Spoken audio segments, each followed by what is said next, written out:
नमस्ते, आप सुन रहे हैं सरल कोश, हमारा खास कार्यक्रम जिसमें हम विकास सेक्टर से जुड़े मुश्किल शब्दों को आसान भाषा में समझाते हैं। नमस्ते, मैं हूँ जूही और मैं हूँ सलोनी। आज हम बात कर रहे हैं एक ऐसे शब्द की जो आप अक्सर सरकारी योजनाओं, एनजीओ की बैठकों या किसी फील्ड प्रोजेक्ट के दौरान जरूर सुनते होंगे। यह शब्द है फ्रंटलाइन वर्कर। कोविड महामारी के दौरान ये शब्द आम जनता भी इस्तेमाल करने लगी थी, लेकिन जूही, आखिर फ्रंटलाइन वर्कर कौन होते हैं?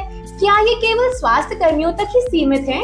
नहीं सलोनी, इसका दायरा कहीं ज्यादा बड़ा है।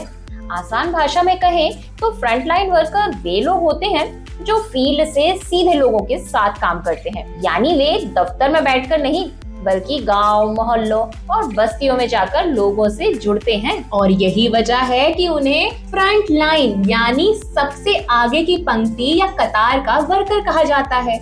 ये लोग समाज, सरकार और नीति निर्माताओं के बीच की सबसे अहम कड़ी होते हैं। लेकिन जूही, क्या हर फील्ड पर काम करने वाला व्यक्ति फ्रंटलाइन वर्कर कहलाता है? अच्छा सवाल है। असल में किसी की पहचान फ्रंटलाइन वर्कर के रूप में उसके काम के स्वभाव और समुदाय से सीधे जुड़ाव पर निर्भर करती है, चाहे वह सरकारी क्षेत्र से जुड़ा हो या हो एनजीओ से। हर क्षेत्र में अलग अलग फ्रंटलाइन वर्कर होते हैं। उदाहरण के तौर पर आशा कार्यकर्ता जो गर्भवती महिलाओं और नवजात बच्चों के स्वास्थ्य का ध्यान रखती हैं। इसी तरह आंगनवाड़ी कार्यकर्ता जो छोटे बच्चों को पोषण और प्राथमिक शिक्षा देती हैं। ऐसे ही एएनएम यानी सहायक नर्स, मिडवाइफ जो गांव में टीकाकरण और प्राथमिक स्वास्थ्य सेवा देती है। और जैसे कि हमने पहले भी चर्चा की थी, ये सिर्फ स्वास्थ्य के क्षेत्र तक सीमित नहीं है।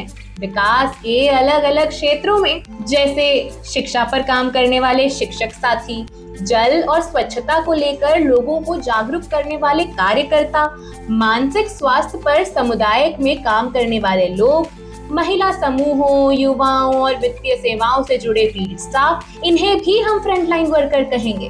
इनका काम सिर्फ जानकारी देना नहीं होता, ये लोगों की बातें सुनते हैं, जरूरतों को समझते हैं और योजनाओं को जमीन तक पहुंचाते हैं।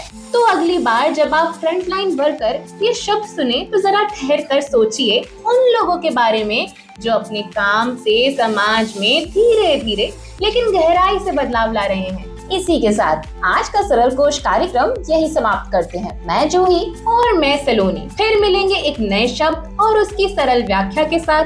तब तक के लिए नमस्कार।